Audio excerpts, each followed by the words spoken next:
Salve, salve, ouvintes, internautas e telespectadores aqui da BCC Television. Está começando mais um Radar Paulista na TV, onde a gente traz aqui sempre às segundas-feiras um tema, para o seu acompanhamento, para o seu debate e para a sua reflexão.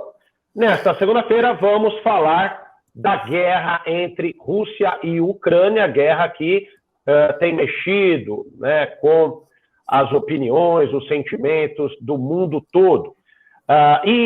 Um pensador e especialista que está conosco, inclusive, neste momento, e hoje vai nos dar essa entrevista, o Luiz Fernando Lucas, professor e especialista em ESG, ele diz que a falta de oxigenação no poder russo é uma das causas indiretas do ataque à Ucrânia. E nós vamos, então, discorrer sobre esse tema, Ele que é especialista em ESG, para quem não sabe, ESG é uma sigla em inglês que significa Environmental, Social and Governance, que traz aí temas ligados ao meio ambiente, ao ambiente social e à governança pública e corporativa, governança de uma maneira geral, tá certo? Nós vamos conversar já com o professor aqui no Radar Paulista na TV. Antes nós temos, então, as informações dos nossos apoiadores, Radar Paulista que tem os apoios de Eco Espaço e Lazer, o sucesso do seu evento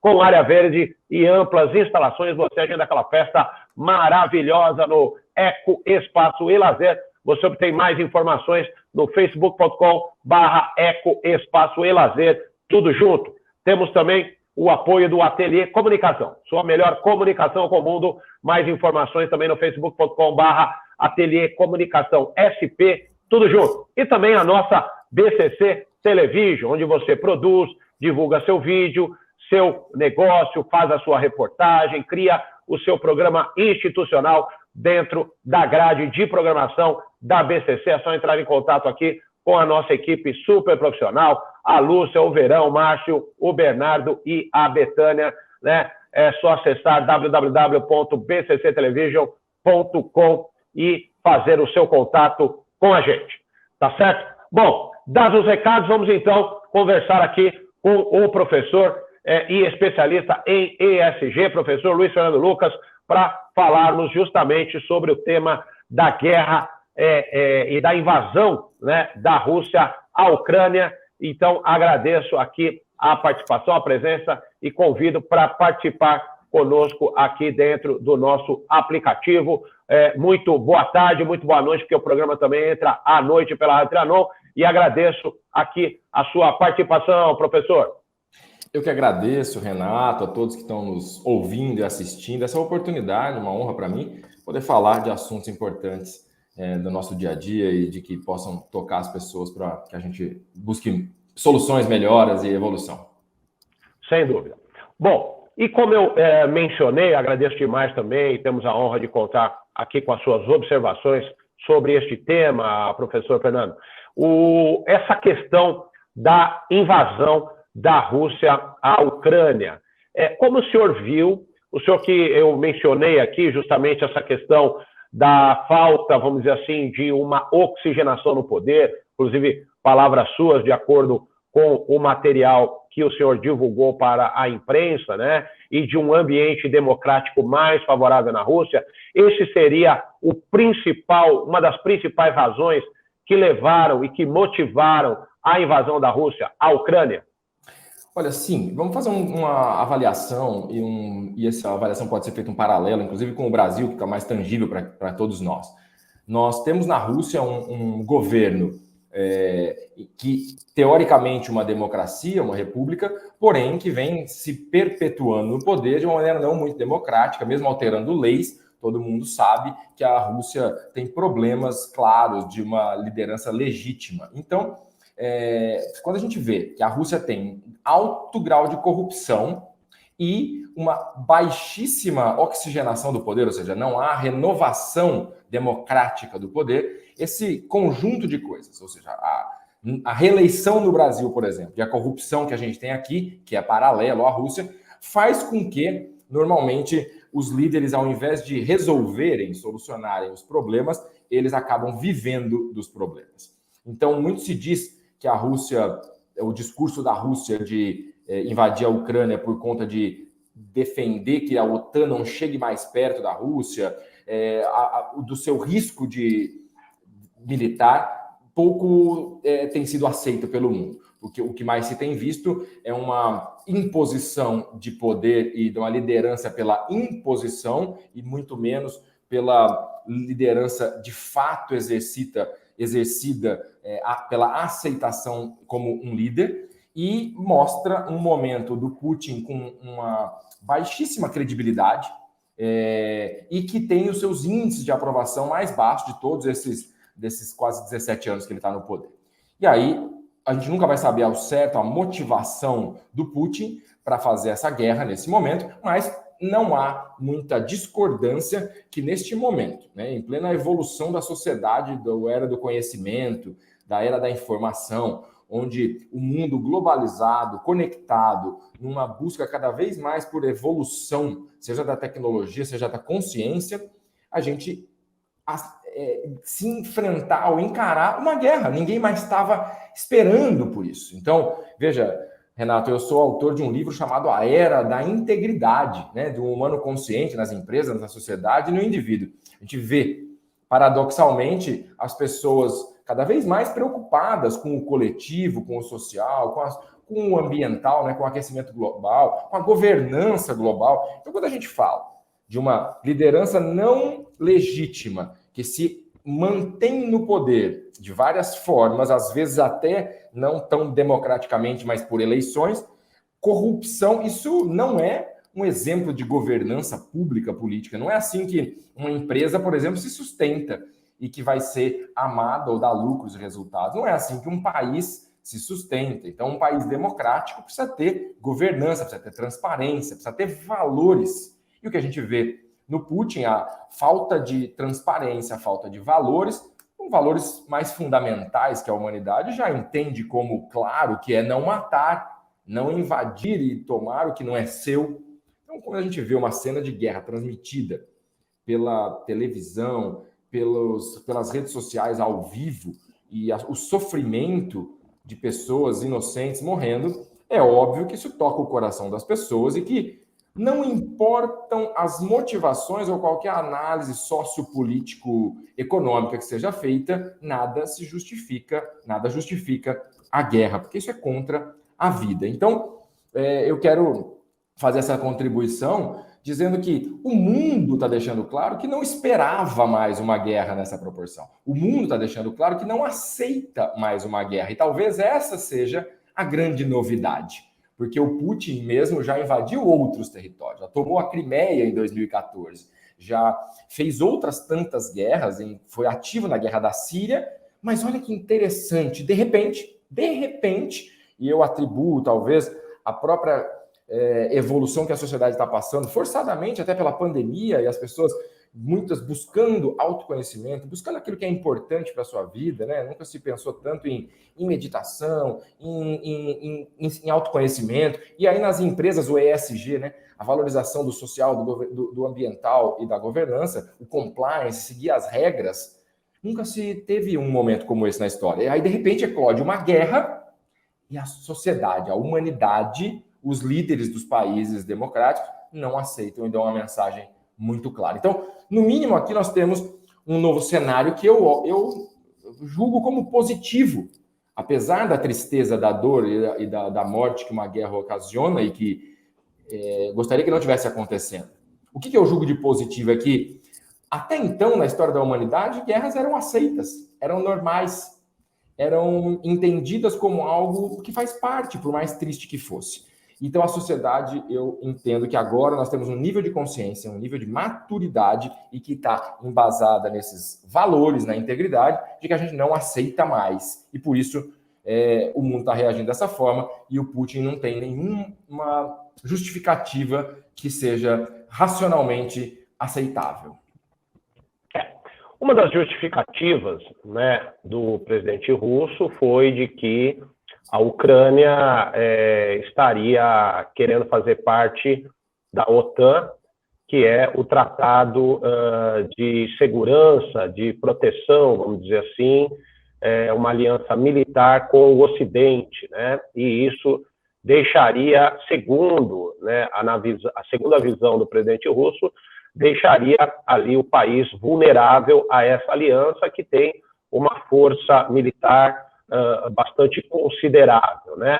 Levando-se em consideração essa justificativa, além da proximidade da Ucrânia com a parte mais ocidental da Europa e com o Ocidente como muitas vezes capitaneado pelos Estados Unidos, que também tem a sua relevância ainda muito significativa dentro da OTAN, dentro da ONU, dentro de uma perspectiva capitalista, né? Como é que o senhor vê essa questão, levando-se em consideração todos esses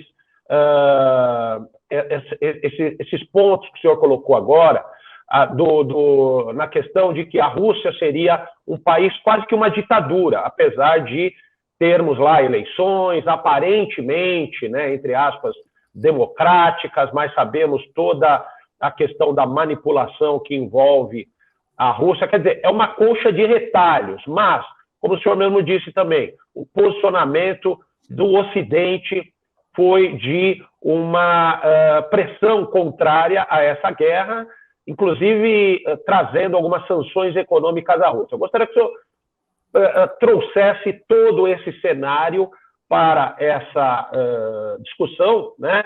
Levando-se em consideração a liderança dos Estados Unidos, por um lado, e de outro lado, também não podemos deixar de lembrar o papel da China, que também ali vem se colocando como um ator importante nesse momento, não se posicionando a favor da Rússia, mas de uma maneira muito comedida, muito ali equidistante. Olha, talvez não seja esse o momento também de invasão da Rússia à Ucrânia.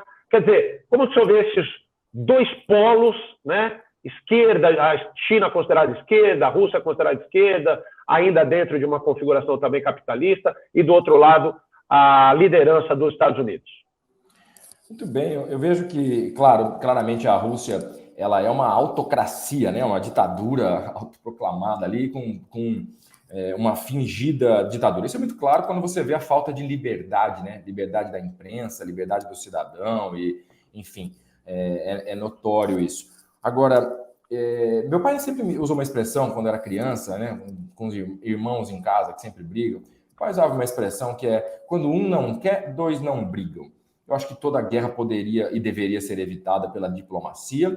Eu acho que é evidente que tem interesses da geopolítica e econômicos que remontam à Guerra Fria, remontam e que vêm dessa mudança de eixo de poder econômico, político, militar do mundo, onde a China cada vez com maior protagonismo, os Estados Unidos perdendo a força que tinha.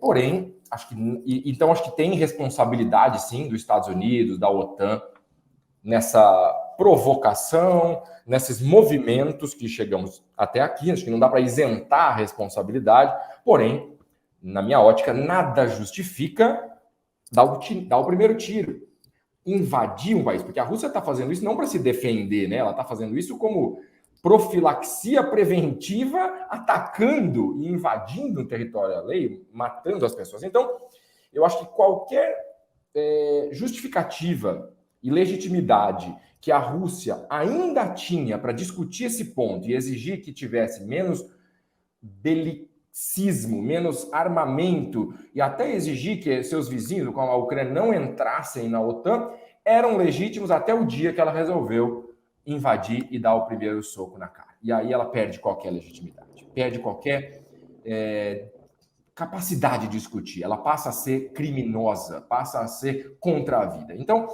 partindo desse pressuposto, eu acho que não tem mais dúvida do que está acontecendo. Acho que a China está fazendo uma posição de meio do caminho porque tem os interesses econômicos, e porque ela, com isso, consegue ganhar força. Mas se ela tivesse, de fato, uma postura também de valores, e a gente sabe que a China tampouco é uma democracia onde a liberdade impera, onde o cidadão, a consciência é livre. Então, a China ela não tem dado bons exemplos nesses aspectos. Então, ela não se posicionar claramente contra também é um exemplo de que ela ainda não está na maturidade da sua consciência e da integridade que o mundo todo está almejando.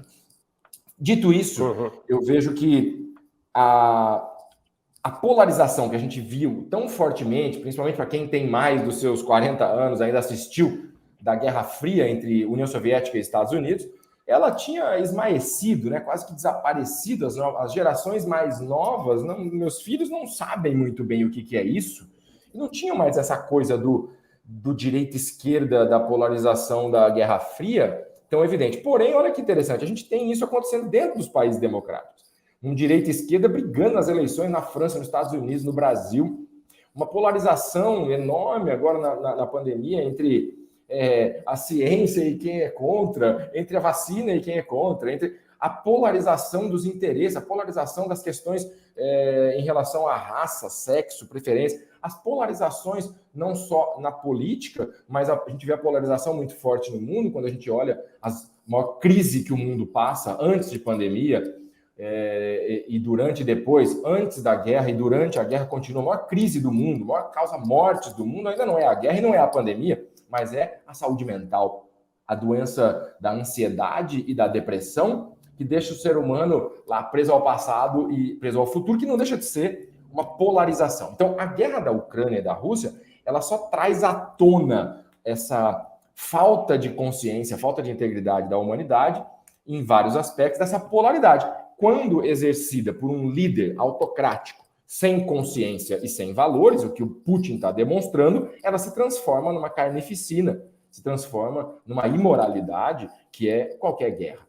Então, não tem certo e errado para a guerra, está sempre errado, né? Porque se a gente tem vidas humanas sendo perdidas, vai contra o valor fundamental da vida, independente de qualquer credo, raça, religião ou história, contra a vida, não pode ser a favor de valores. Então, veja que interessante, neste momento que a humanidade não aceita mais uma guerra, vem vindo à tona os valores da liberdade, da democracia, valores absolutos, né?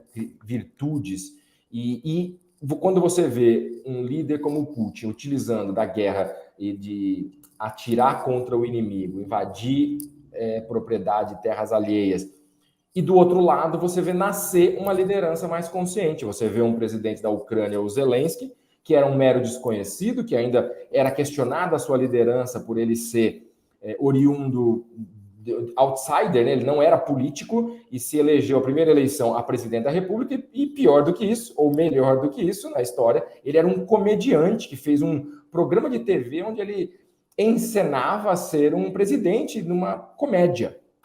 E aí, quando começou a guerra, todo mundo questionava, inclusive o próprio Putin. E olha o que vem acontecendo, Renato, quem está nos ouvindo. Um ser humano que, de repente, assume uma postura de valores e de consciência do seu papel, transforma. Talvez essa guerra não tivesse sido como está sendo e não tenha o resultante que o Putin esperava por um simples fator. Um ser humano que traz para o mundo a consciência dos valores. Porque o que o Zelensky é tão fundamental nessa guerra? Ele se comunicou claramente com o mundo, com seus cidadãos e com os líderes mundiais e se transformou, de repente, numa personalidade, numa liderança ouvida. E ele está falando da onde? Está falando do coração, está falando de valores, recusou sair do seu próprio país, e ficou uma frase célebre, né? Que ele, quando disse para os Estados Unidos que não aceitaria se transferir para outro país, ele disse a célebre frase que ele não precisava de carona, precisava de munição. Dando o exemplo, ele está ali com o seu próprio povo e demonstrando uma profunda capacidade de liderança.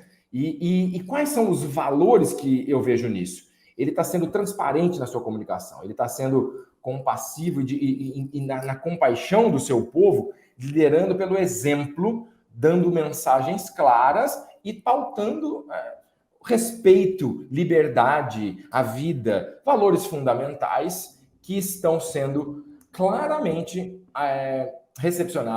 recebidos muito bem por todos aqueles que têm a pauta da integridade, que é a pauta do ESG, que é a pauta do compliance, que é a pauta da consciência da humanidade. Então, eu acho que o que a gente pode ver neste momento é uma intenção do Putin sendo frustrada, pelo menos temporariamente. Pode até ser que ele consiga devastar a Ucrânia como instalações, o exército e matar todo mundo. Mas e aí? O que vai ficar para a história?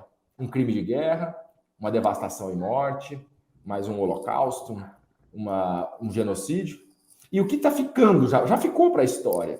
Um líder que fala do coração, que respeita os valores, que respeita a liberdade, que respeita os princípios e que exerce o seu papel de liderança com consciência, não aceitando mais o como era antes. Então, veja, qualquer que seja o resultado final dessa guerra, eu concordo com o Yuval Harari, o pensador, autor do livro Sapiens, que disse que o Putin já perdeu. E qualquer que seja o resultado dessa guerra, o mundo ganhou e está ganhando um exemplo de liderança consciente e que vai pautar todas as transformações que a gente está vendo no mundo daqui para frente. Tá certo. Bom, professor, a gente vai fazer aqui um breve intervalo e eu vou deixar uma pergunta na sequência aqui da nossa programação, né, no segundo bloco, que é justamente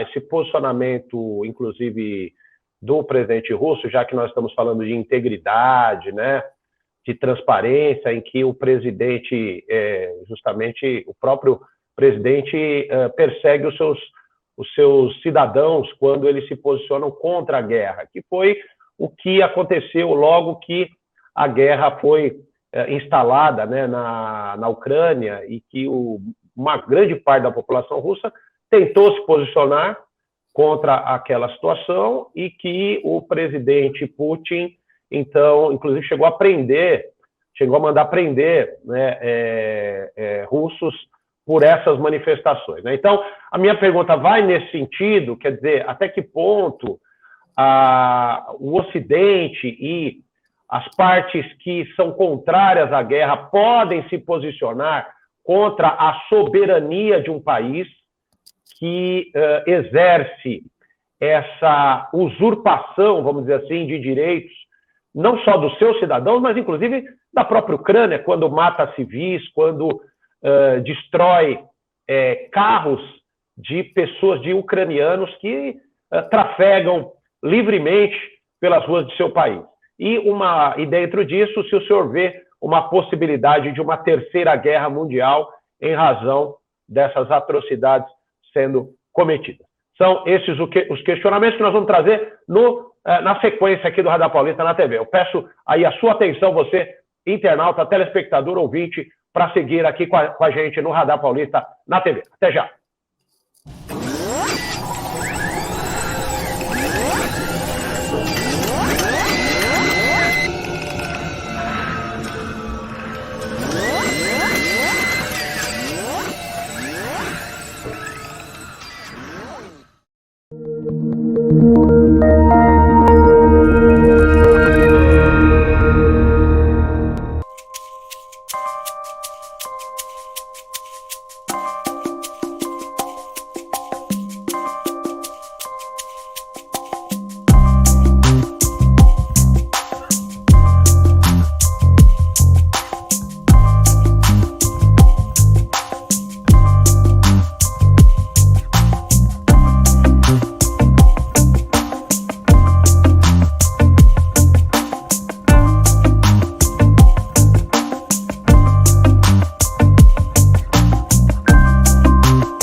Estamos de volta aqui com o Radar Paulista na TV, né? Hoje falando sobre essa crise, essa guerra que traz uma série de desdobramentos políticos, econômicos entre Rússia e Ucrânia, e a participação do pensador e especialista, professor em ESG, né? Especialista em ESG, professor Luiz Fernando Lucas.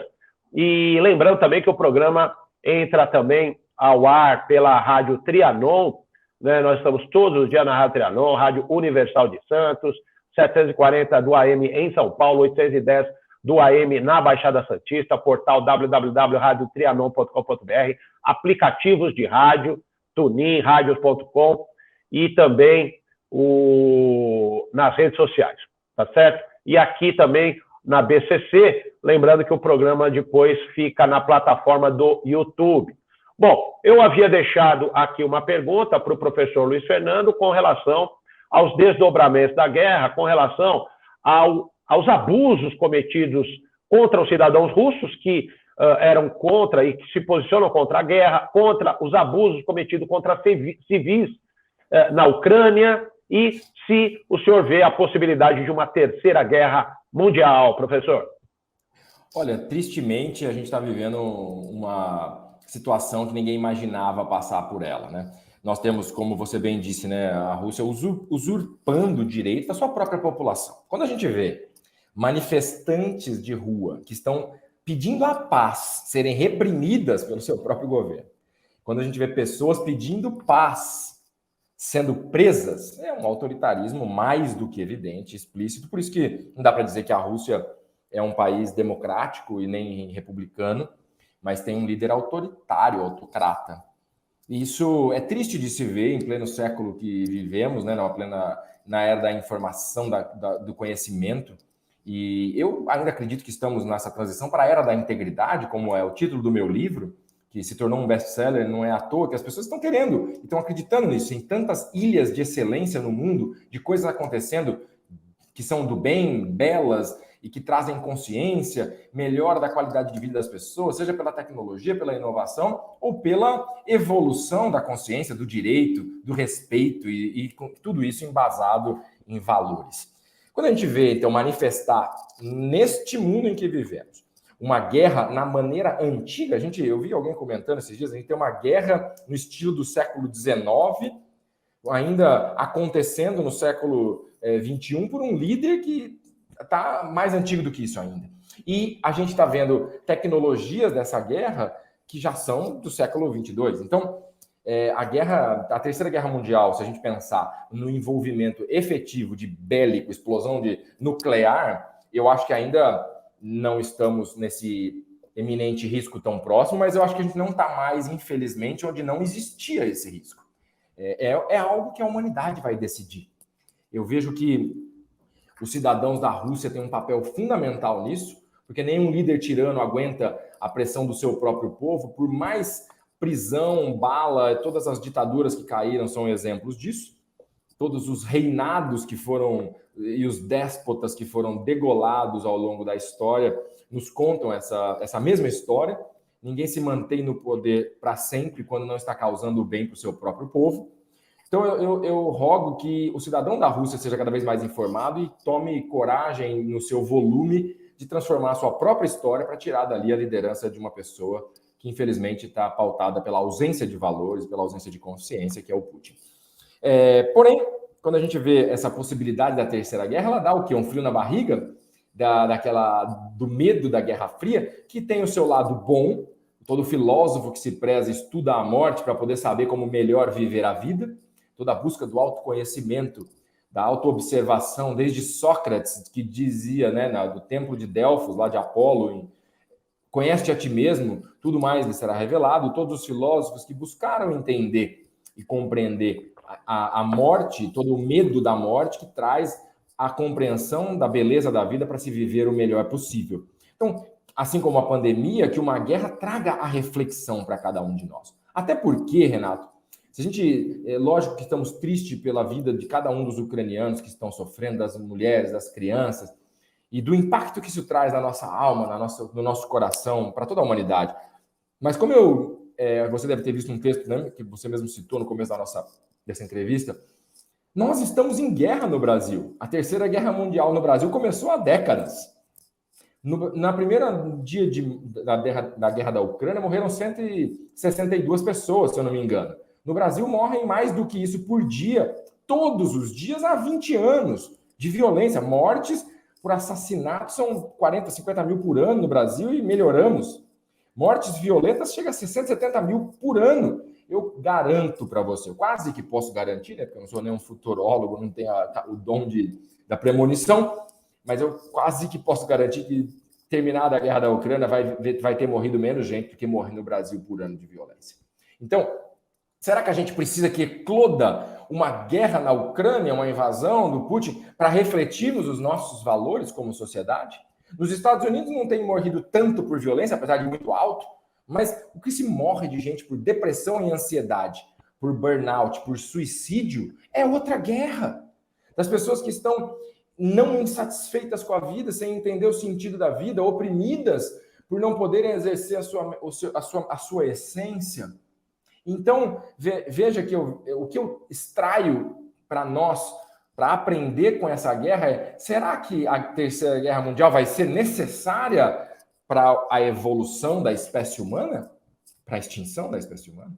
Ou será que a gente vai, enfim, aprender que apenas fazendo o certo é o único jeito de dar certo? Respeitando o outro é o único jeito de ser respeitado? Tendo valores como a liberdade, a paz, a abundância e o compromisso de cuidar de todas as pessoas no mundo como irmãos, independente de qualquer discurso piegas, de qualquer religião, mas uma questão de irmandade por compreensão de que é a colaboração que ajuda e nunca a competição. Será que não foram suficientes a tantas guerras ao longo das histórias, dos milênios da humanidade? Parece que ainda não. E, por um outro lado, eu vejo, e sempre um otimista, sempre tenho aquele que sou o copo cheio de coisas boas, eu vejo que essa guerra, sim, a da Ucrânia com a Rússia, está nos trazendo essa compreensão que é positiva. Haja visto a resposta que a gente tem visto dos governos, nas sanções, nunca teve tantas sanções econômicas e políticas, e não só dos governos, não é, Renato? A gente está vendo cidadãos e empresas sendo banidas. E a gente está vendo russos, no caso, e a gente está vendo cidadãos do mundo inteiro se alistando, por exemplo, com um batalhão, uma unidade internacional, indo lá doar talvez a sua própria vida para defender princípios da liberdade e irmãos que ele nunca tinha ouvido falar e que nem falam a mesma língua. Estamos vendo pessoas se voluntariando no mundo para lutar a guerra cibernética, para auxiliar no fronte da tecnologia a combater a tirania da Rússia. Estamos vendo empresas aos rodos. A última contagem eram 300 grandes empresas multinacionais que cessaram, abandonaram os seus negócios na Rússia, perdendo bilhões de dólares ou pararam momentaneamente, enquanto não se tem um fim para essa situação, onde o econômico, enfim, não pauta mais as decisões e os valores, os princípios, as virtudes, a governança, o social, o ambiental, o compliance, ou seja, a integridade corporativa, a integridade humana é que tem pautado as decisões. Então eu vejo que estamos tendo boas resultantes, e pode parecer estranho soar assim para algumas pessoas, mas fazendo uma análise da história do mundo, da geopolítica, da economia e da história da sociedade, da filosofia, eu tenho visto coisas muito boas eclodindo da percepção mundial em função dessa guerra. Nunca antes a gente teve empresas abandonando um país tão rapidamente, fazendo sanções, cidadãos se doando e fazendo doações e pessoas mudando o seu comportamento para dizer: não concordo mais com uma guerra. Não importa os motivos. Agora, professor, dentro de toda essa configuração que o senhor está passando, inclusive, né, ambiental, social, de governança, o posicionamento do governo brasileiro dentro da guerra, né? Até antes, um pouco da guerra, o presidente Jair Bolsonaro esteve na Rússia, cumprimentou, levou, inclusive, uma mensagem de solidariedade à Rússia, que, inclusive, não deu para entender muito bem o que ele quis dizer com aquilo, mas qual a sua visão sobre o governo brasileiro nesse episódio, tendo em vista que o governo também ficou meio em cima do muro no primeiro momento, depois, quando precisou votar na Assembleia da ONU, votou realmente a favor à Ucrânia e contrário à Rússia, porém ficou ali um posicionamento meio que em cima do muro, preservando essa boa relação com a Rússia. Como o senhor viu toda essa questão? Bom, primeiro eu quero parabenizar a diplomacia brasileira por ter votado na Assembleia Geral da ONU a favor das sanções contra a Rússia. Acho que isso, na história, esse é o que vai ficar do Brasil. Infelizmente, a gente tem visto um presidente que não sabe muito se comunicar bem, né? Claramente, acho que não tem dado exemplo de uma liderança que a gente esperava como cidadãos, independente de qualquer orientação política, e deixa essa dúbia informação. Eu acho que o Brasil, na fala do seu presidente, perde e perdeu a oportunidade de deixar claramente quais são os nossos valores, um país pacífico. E eu acho que até a visita do presidente não teria nenhuma questão contra, porque não tinha começado a guerra ainda, e qualquer papel diplomático poderia ser bem-vindo, poderia ser frutífero. O Brasil tem uma história de ser mediador, por ser um país que nunca entrou em conflito, de ser um país de paz, apenas na Segunda Guerra Mundial entrou no final, né? Mas você veja que até a Suíça, que tem esse mesmo histórico de neutralidade, claramente se posicionou, congelou os ativos russos e repreendeu, sendo contra qualquer guerra. Então, acho que o Brasil, o seu líder, perde, e é lastimável esse posicionamento, porque não importa a amizade ou a questão econômica ou as perdas possíveis do ponto de vista econômico, uma vez que há guerra, uma vez que há crime e matam seres humanos, especialmente quando se matam seres humanos inocentes, mães, crianças. Então, é triste, é lastimável, mas, mais uma vez, eu acho que lá no futuro da história, quando a gente nem tiver mais aqui, o voto do Brasil nas sanções contra a Rússia é o que vai ficar, a posicionamento de Estado e não do seu governo.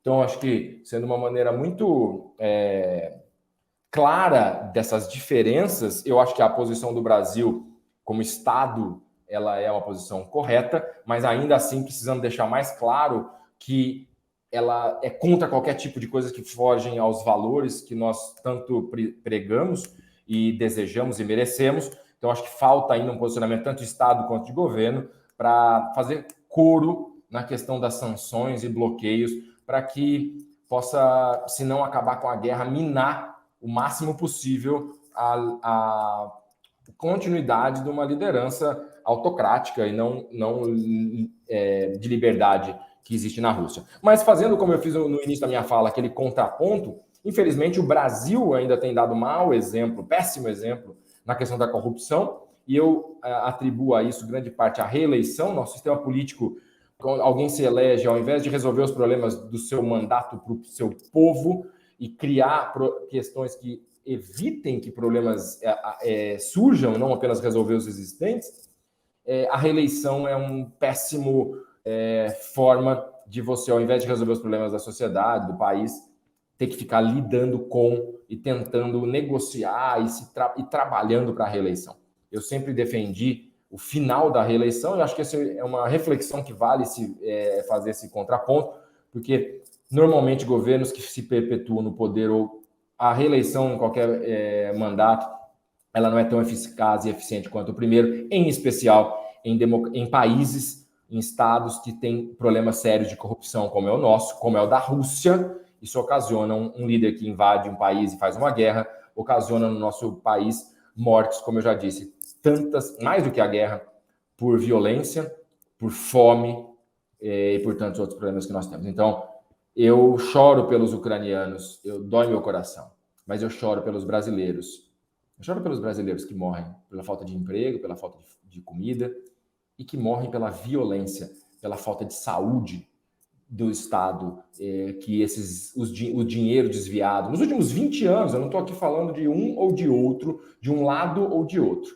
A reeleição começou com o Fernando Henrique, passou pelo PT, pelo Lula, pela Dilma e está agora no Bolsonaro. É um problema endêmico, que falta uma liderança consciente para falar, chega, vamos pôr fim a essa brincadeira que tanto nos custa. E a corrupção é um problema que não é apenas do líder, é o judiciário, que infelizmente tem dado péssimos exemplos em não extirpar esse câncer do nosso país.